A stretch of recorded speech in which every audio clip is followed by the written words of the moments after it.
Welcome back friends in another very important video tutorial from Unique Life Sciences and today we'll study about cell cycle। आज का हमारा topic है कोशिका चक्र यानी सेल साइकिल। कि सेल साइकिल क्या होता है, कोशिका विभाजन किस प्रकार से होता है और इसमें कौन कौन सी स्टेप या कौन कौन सी फेजेस आती है, तो पूरे को हम कोशिका चक्र कहते हैं। तो आज हम स्टडी करेंगे कोशिका चक्र के बारे में। तो चलिए शुरू करते हैं बिना किसी देरी के।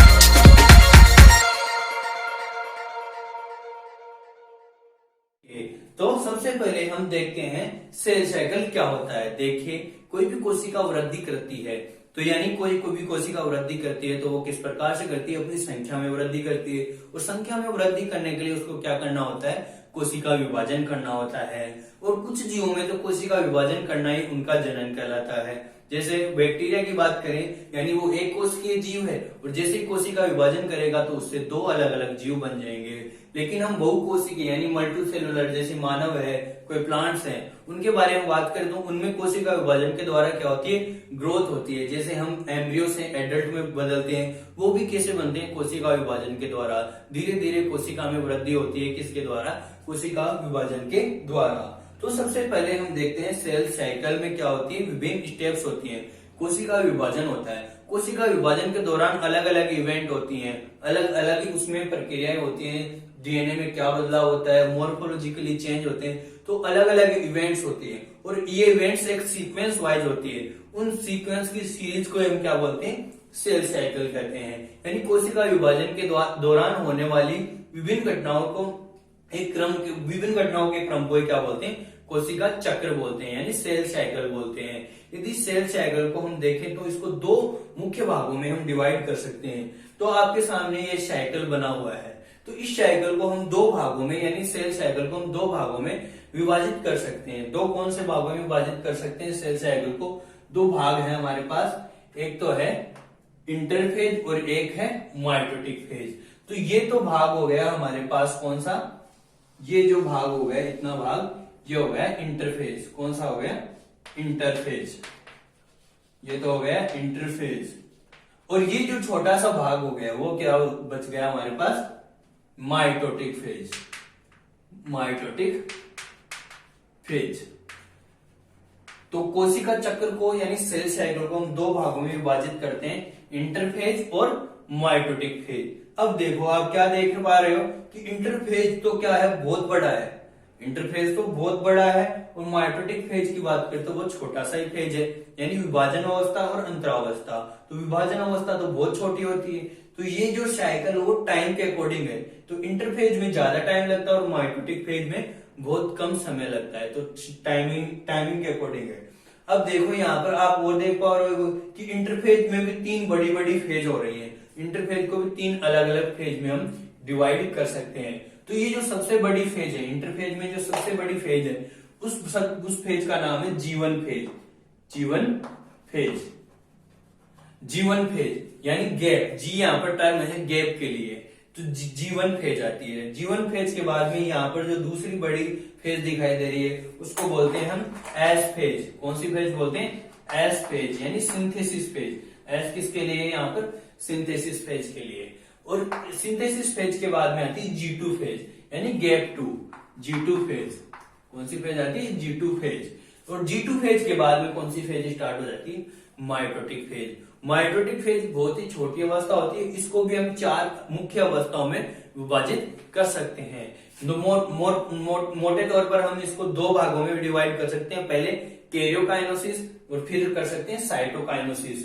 और इसको भी हम आगे डिवाइड कर सकते हैं कैरियोकाइनेसिस को चार भागों में। कौन कौन से में, prophase, metaphase, anaphase and telophase. चार मुख्य भागों में हम चार मुख्य फेज में डिवाइड कर सकते हैं। तो फ्लो चार्ट के द्वारा समझते हैं। देखो हमारे पास है सेल साइकिल। क्या है, सेल साइकिल। सेल साइकिल को हम दो मुख्य अवस्थाओं में डिवाइड करते हैं। दो मुख्य अवस्थाएं होती हैं, कौन कौन सी, इंटरफेज, इंटरफेज यानी अंतरावस्था, और यह होती है दूसरी माइटोटिक फेज यानी विभाजन अवस्था। माइटोटिक फेज यानी विभाजन अवस्था। विभाजन अवस्था को हम अब देखो इंटरफेज सबसे बड़ी फेज होती है सेल साइकिल की, इसको हम क्या बोलते हैं, इंटरफेज को भी हम तीन भागों में, तीन मुख्य अवस्थाओं में डिवाइड कर सकते हैं। G1 फेज, S फेज और कौन सी फेज, G2 फेज। ये तीन मुख्य अवस्थाएं हैं। एक G0 फेज और आती है, तो वो कोई फेज नहीं होती, वो बिल्कुल रेस्टिंग फेज होती है। तो उसमें क्या होता है, कोशिका कुछ भी क्रिया नहीं कर रही होती है, इसी क्रिया को, इसी फेज को क्या बोलते हैं, जीरो फेज। जो कुछ कोशिकाएं ऐसी अवस्था में जाती हैं, इसलिए उसको G0 फेज भी हम G1 फेज के साथ दिखाते हैं। तो ये मुख्य अवस्थाएं होती है इंटरफेज की। माइटोटिक फेज को हम दो मुख्य भागों में डिवाइड कर सकते हैं। पहले कौन कौन से में, कैरियोकाइनेसिस यानी केंद्रक विभाजन, कैरियोकाइनेसिस और इसके बाद में साइटोकाइनेसिस। पहले तो केंद्र का विभाजन होगा, एक केंद्रक से दो केंद्रक बनेंगे, फिर कोशिका द्रव्य विभाजन जिसको हम क्या बोलते हैं, साइटोकाइनेसिस। तो साइटोकाइनेसिस के दौरान क्या होता है, कोशिका द्रव्य का विभाजन होता है और दो अलग अलग सेपरेट सेल बन जाती है। तो कैरियोकाइनेसिस को भी हम चार अलग अलग मुख्य अवस्थाओं में विभाजित कर सकते हैं। तो पहली आती है इसमें प्रोफेज यानी प्रावस्था। कौन सी अवस्था आती है, प्रोफेज के बाद में दूसरी आती है कौन सी, मेटाफेज। कौन सी आती है, मेटाफेज के बाद में आती है एनाफेज। कौन सी आती है, एनाफेज। और एनाफेज के बाद में लास्ट आती है टीलोफेज। कौन सी आती है, टीलोफेज। और टीलोफेज जैसे ही खत्म हो जाती है, साइटोकाइनेसिस स्टार्ट हो जाता है। तो इस प्रकार से हम कोशिका चक्र को इस फ्लो चार्ट के द्वारा समझ सकते हैं। तो आपको ये अच्छी तरह से समझ में आ गया होगा। अब हम इसकी एक एक स्टेप को देखते हैं कि प्रत्येक स्टेप में क्या होता है। यदि हम मानव कोशिका के विभाजन की बात करें तो मानव कोशिका चक्र लगभग 24 घंटे का होता है। और 24 घंटे को हम यदि टाइमिंग के अकॉर्डिंग देखें तो ये मान लो 24 घंटे है, और उसमें टाइमिंग के अकॉर्डिंग देखें तो G1 फेज सबसे बड़ी फेज होती है। तो G1 फेज मानव कोशिका की देखें तो कितने घंटे की होती है, लगभग यहाँ पर ये 12 से 14 घंटे की होती है। कितने घंटे की होती है, 12 से 14 घंटे की। और सिंथेसिस फेज की बात करें, एस फेज, तो ये एस फेज होती है लगभग कितने घंटे की, 6 से 8 घंटे की। क्या होती है, 6 से 8 घंटे की। और G2 फेज की बात करें तो G2 फेज होती है यहाँ पर 2 से 3 घंटे की। कितने घंटे की होती है, 2 से 3 घंटे की। और माइटोटिक फेज की बात करें तो ये होती है लगभग 1 घंटे की। कितने घंटे की होती है, लगभग 1 घंटे की। ये मानव कोशिका, अलग अलग कोशिकाओं में थोड़ा अंतर हो सकता है। कई बार क्या होता है, मानव कोशिका में भी चेंज टाइमिंग अलग हो सकती है। जैसे एम्ब्रियोनिक टाइम, भ्रूण कोशिकाओं में विभाजन बहुत तेजी से होता है, वहां पर लगभग 1 घंटे में कोशिका विभाजित हो जाती है। लेकिन एक सामान्य कोशिका विभाजन की बात करें तो उसमें 24 घंटे यानी पूरे कोशिका चक्र में 24 घंटे लग जाते हैं। अब ये सेल साइकिल में क्या हो गई, अलग अलग फेजेज हो गई। अब इन फेजेस को देखते हैं कि क्या क्या चेंज इसमें होते हैं। इंटरफेज इतनी बड़ी क्यों है और इंटरफेज और माइटोटिक फेज में क्या क्या होता है। तो हम इंटरफेज और माइटोटिक फेज को सरफेसली समझना चाहें तो देखो, सरफेसली पहले समझते हैं। यदि मान लो आप कोशिका चक्र को आप स्टडी करना चाहते हो एक माइक्रोस्कोप के अंदर, यानी कोशिका को देखना चाहते हो एक माइक्रोस्कोप में, तो माइक्रोस्कोप में आप दोनों फेज को देख सकते हो। लेकिन आप जब इंटरफेज को देख रहे होगे तो आपको कोई भी बदलाव दिखाई नहीं देगा। कोशिका बिल्कुल सामान्य दिखाई देगी, बिल्कुल सामान्य, जिसमें पूरा न्यूक्लियस है, पूरा केंद्र का, सारी सेल ऑर्गेनल, यानी आपको मोर्फोलॉजिकली कोई भी चेंज नहीं दिखाई देगा। तो इंटरफेज कैसी होती है, मोर्फोलॉजिकली इनएक्टिव। और यदि हम मोलिकुलर लेवल पर बात करें तो मोलिकुलर लेवल पर इस पर बहुत कुछ हो रहा होता है। डीएनए का सिंथेसिस हो रहा होता है, डीएनए में अलग अलग एंजाइम्स का निर्माण हो रहा होता है। तो मोर्फोलॉजिकली जो हम माइक्रोस्कोप के द्वारा नहीं देख सकते, तो ये मोलिकुलर लेवल पर बहुत ज्यादा एक्टिव रहती है। तो मोलिकुलर लेवल पर एक्टिव रहती है। ये कैसी रहती है, एक्टिव।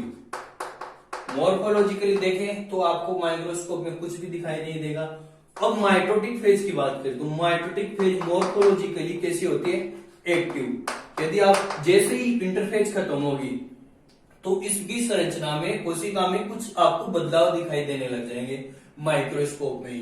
जैसे केंद्रक झिल्ली विलुप्त होने लगेगी, क्रोमोजोम का निर्माण होने लगेगा, क्रोमोजोम संघनित होने लगेंगे, एक मेटाप्लेट पर आकर अरेंज हो जाएंगे, दोनों अलग अलग हो जाएंगे, दो अलग अलग केंद्रक बन जाएंगे। तो अलग अलग घटनाएं इसमें होती है। यानी मॉर्फोलॉजिकली कैसी रहती है, एक्टिव, मॉर्फोलॉजिकली तो एक्टिव है। लेकिन मोलिकुलर लेवल पर बात करें तो इसमें कोई बहुत ज्यादा चेंज नहीं होते हैं, कोई बहुत ज्यादा हार्मोन यदि एंजाइम की सिंथेसिस की बात करें तो बहुत ज्यादा नहीं बन पाते हैं इसमें। तो ये मोलिकुलर लेवल पर कैसी रहती है, इनएक्टिव रहती है। समझ में आया आपको, मोलिकुलर लेवल पर कैसी रहती है, इनएक्टिव रहती है। तो ये हमने देख लिए। इंटरफेज बड़ी क्यों होती है, क्योंकि मोलिकुलर लेवल पर इसमें बहुत चेंज होते हैं। अब देखते हैं इंटरफेज के हम अलग अलग फेज जिसमें क्या होता है और उनको एक एक फेज को हम स्टडी करते हैं। तो सबसे पहले हम देखते हैं इंटरफेज। कौन सी, इंटरफेज। इंटरफेज को हम सबसे पहले कौन सी अवस्था आती है, इसमें कौन सी अवस्था आती है, जीवन फेज। सबसे पहले कौन सी आती है, जीवन फेज या गैप। अब देखो जीवन फेज में क्या होता है, कोई भी कोशिका विभाजित होती है तो क्या चाहिए होता है हमें, डीएनए। तो डीएनए क्या होता है, कोशिका में एक कोशिका जितना ही डीएनए होता है, लेकिन उससे दो कोशिका बनानी है तो पहले डीएनए डबल होना चाहिए। क्योंकि यदि उसी डीएनए को आधा कर देंगे तो धीरे धीरे आधा होता जाएगा डीएनए और अंत में जाकर समाप्त हो जाएगा पूरा डीएनए। तो हमें पहले डीएनए को डबल करना होगा, यानी उसका रेप्लिकेशन करना होगा। तो रेप्लिकेशन करने के लिए हमें अलग अलग सिंथेसिस, अलग अलग एंजाइम की आवश्यकता होगी, कोई प्रोडक्ट की आवश्यकता होगी। यानी डीएनए बनाने के लिए क्या चाहिए होते हैं, न्यूक्लियोटाइड चाहिए होते हैं। न्यूक्लिक एसिड वाले चैप्टर में मैंने आपको पढ़ाया था, न्यूक्लिक एसिड में न्यूक्लिक एसिड किससे मिलकर बना होता है, डीएनए। यानी डीएनए पॉलीन्यूक्लियोटाइड है, यानी वो न्यूक्लियोटाइड से मिलकर बना होता है। और न्यूक्लियोटाइड तीन मुख्य चीजों से मिलकर बना होता है, nitrogen base, sugar and phosphate. तो वो चीजें यहाँ पर पहले बनती हैं, वो पदार्थ यहाँ पर बनना शुरू होते हैं। कुछ एंजाइम जो डीएनए रेप्लिकेशन की आवश्यक है वो यहाँ पर बनते हैं। तो यहाँ पर क्या बनती है, यहाँ पर बनती है एंजाइम्स। कौन से enzymes, enzymes required for replication. Replication के लिए रिक्वायर्ड जो भी एंजाइम होते हैं वो उनका निर्माण होता है कहां पर, जीवन फेज में। फिर और क्या बनते हैं यहाँ पर, डीएनए बनाने के लिए क्या चाहिए होता है, वो बनते हैं जैसे नाइट्रोजन बेस हो गए, शुगर हो गई और फॉस्फेट हो गया। तो ये इनका निर्माण होता है कहां पर, जीवन फेज में ही। अब इसके बाद में क्या होता है, दूसरी फेज कौन सी आती है जीवन फेज के बाद में, एस फेज, जिसको हम क्या बोलते हैं, सिंथेसिस फेज। एस फेज में किसका सिंथेसिस होता है भाई, यहाँ पर जो हमने सामग्री इकट्ठी की उससे किसका निर्माण होगा, डीएनए का निर्माण होगा। तो यहाँ पर किसका सिंथेसिस होता है, डीएनए का, यानी डीएनए का रेप्लिकेशन होता है, रेप्लिकेशन ऑफ डीएनए। यहाँ पर डीएनए का मुख्यतः रेप्लिकेशन होता है। तो डीएनए का निर्माण कहां पर होता है, सिंथेसिस फेज में। आपको कोई भी डायरेक्ट क्वेश्चन पूछ सकता है कि कोशिका चक्र में डीएनए का निर्माण कौन सी फेज में होता है, तो होता है एस फेज में, यानी सिंथेसिस फेज में। इसके बाद में तीसरी फेज आती है, इंटरफेज की तीसरी फेज आती है G2 फेज।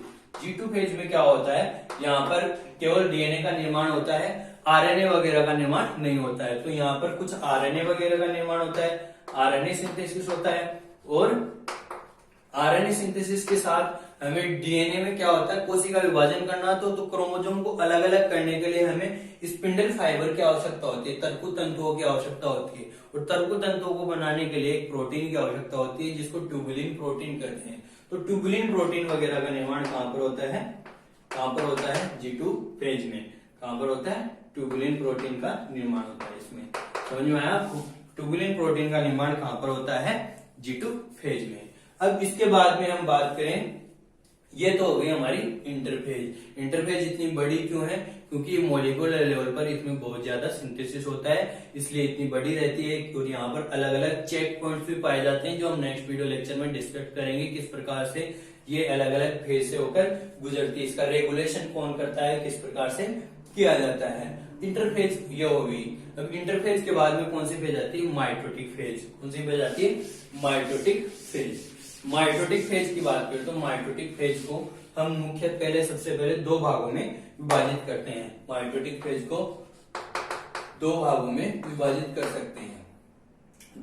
दो कौन कौन से भाग हैं उसके, कैरियोकाइनेसिस और cytokinesis. Karyokinesis and cytokinesis. Kinesis, यानी केंद्रक विभाजन और कोशिका द्रव्य विभाजन। केंद्रक विभाजन को हम 4 मुख्य अवस्थाओं में पढ़ते हैं। तो सबसे पहले हमारे पास है प्रोफेज। कौन सी है? प्रोफेज। इंटरफेज में यदि आप कोशिका को देखना चाहोगे तो इंटरफेज में बिल्कुल सामान्य दिखाई देगी कोशिका। कैसी दिखाई देगी? इस प्रकार से।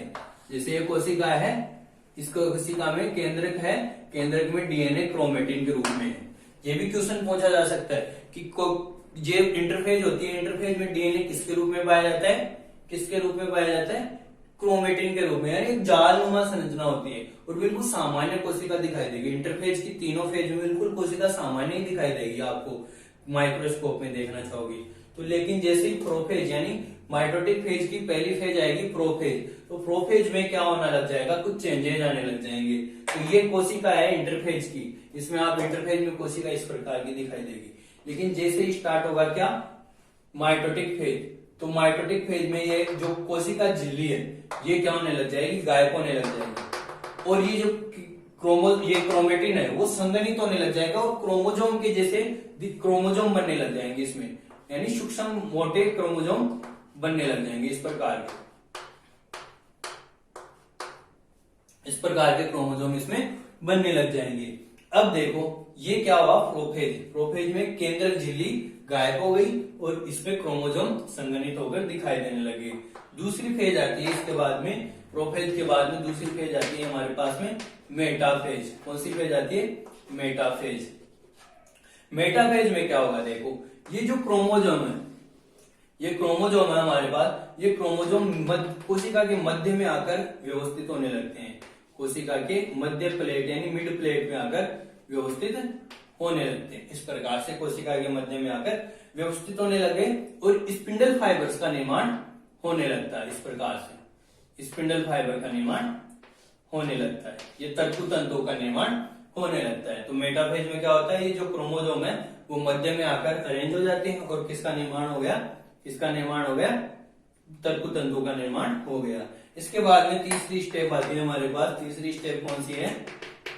मेटाफेज के बाद में आती है एनाफेज। कौन सी फेज आती है? एनाफेज। एना टर्म लिया गया सेपरेशन के लिए।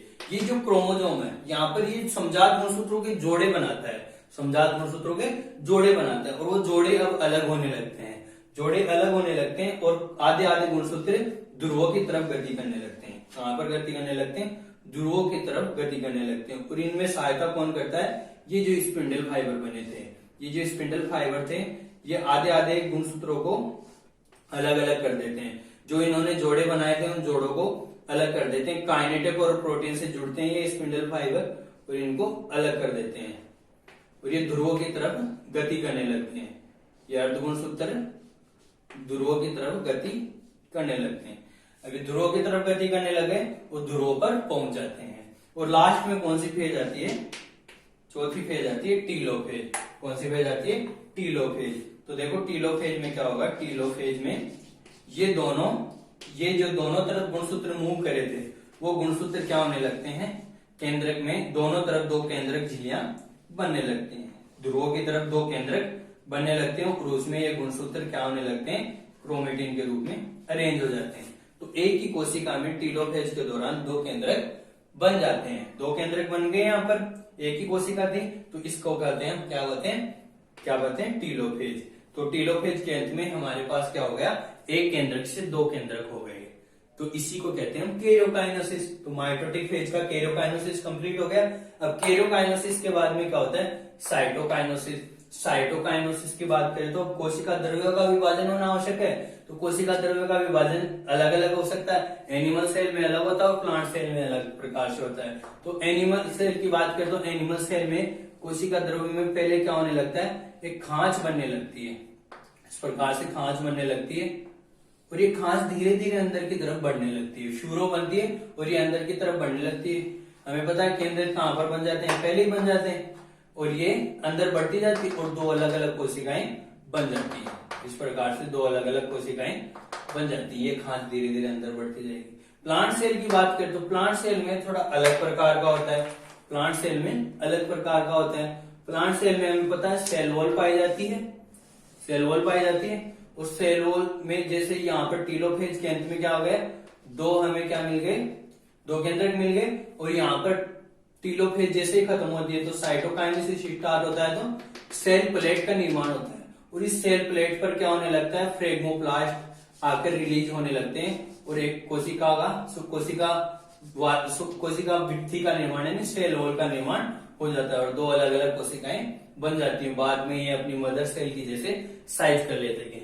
ये कोशिका विभाजन, ये सेल वॉल का निर्माण कैसे होता है, मैंने इससे पहले वीडियो लेक्चर में सेल वॉल सिंथेसिस वाला पढ़ाया था, वो आपने वीडियो लेक्चर नहीं देखा तो आपको डिस्क्रिप्शन में इसका लिंक मिल जाएगा, तो किस प्रकार से इसका निर्माण होता है। तो ये होता है, ये तो एनिमल सेल है।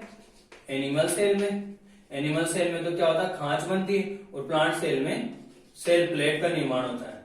इसका निर्माण होता है, सेल प्लेट का निर्माण होता है। तो इस प्रकार से होता है एक सेल साइकिल कंप्लीट। तो विभिन्न स्टेप से होकर गुजरता है। ये है माइटोटिक फेज। तो माइटोटिक फेज क्या होती है, मोर्फोलॉजिकली बहुत ज्यादा एक्टिव रहती है। तो मोर्फोलॉजी में देखो इस प्रकार के चेंज, माइक्रोस्कोप में आप आसानी से माइटोटिक फेज को देख सकते हो और इसके अलग अलग फेजेस को आप देख सकते हो। ये आपके प्रैक्टिकल भी करवाए जाते हैं कि इनकी अलग अलग फेजेस को आप पहचानो। और अगर इंटरफेज को आप देखोगे तो इंटरफेज में कोशिका बिल्कुल शांत दिखाई देगी ऊपर से, लेकिन अंदर इसमें क्या होता है, मॉलिक्यूलर लेवल पर जो हमें माइक्रोस्कोप से दिखाई नहीं दे सकते वो चेंजेस होते रहते हैं। और ये मॉलिक्यूलर लेवल पर देखे तो इनएक्टिव होती है, लगभग इसमें बहुत ज्यादा बदलाव नहीं होते हैं, कोई नए एंजाइम डीएनए वगैरह निर्माण नहीं होता है। तो मॉलिक्यूलर लेवल पर इनएक्टिव रहती है, मोर्फोलॉजिकल पर एक्टिव रहती है। इस प्रकार के चेंजेस बनते हैं। और इसकी बात करें इंटरफेज कैसी रहती है, इंटरफेज मोर्फोलॉजिकली तो इनएक्टिव लेकिन मॉलिक्यूलर लेवल पर एक्टिव। तो ये है सेल साइकिल। सेल साइकिल में क्या होता है, सेल विभिन्न स्टेप से होकर गुजरती है, जो एक कोशिका से दो कोशिका का निर्माण अंत में होता है, जो स्टेप्स हमने पढ़ लिए हैं। आई होप ये वीडियो लेक्चर आपको अच्छी तरह समझ में आ गया होगा। यदि अभी भी कोई डाउट है तो आप कमेंट करके पूछ सकते हैं। यदि आप चैनल पर नए हैं तो चैनल को सब्सक्राइब कीजिए। यदि वीडियो अच्छा है तो वीडियो को लाइक कीजिए और अपने दोस्तों के साथ ज्यादा से ज्यादा शेयर कीजिए। तो मिलते हैं इसी प्रकार के नेक्स्ट वीडियो लेक्चर में। तब तक के लिए धन्यवाद। जय हिंद, जय भारत, टेक केयर, बाय।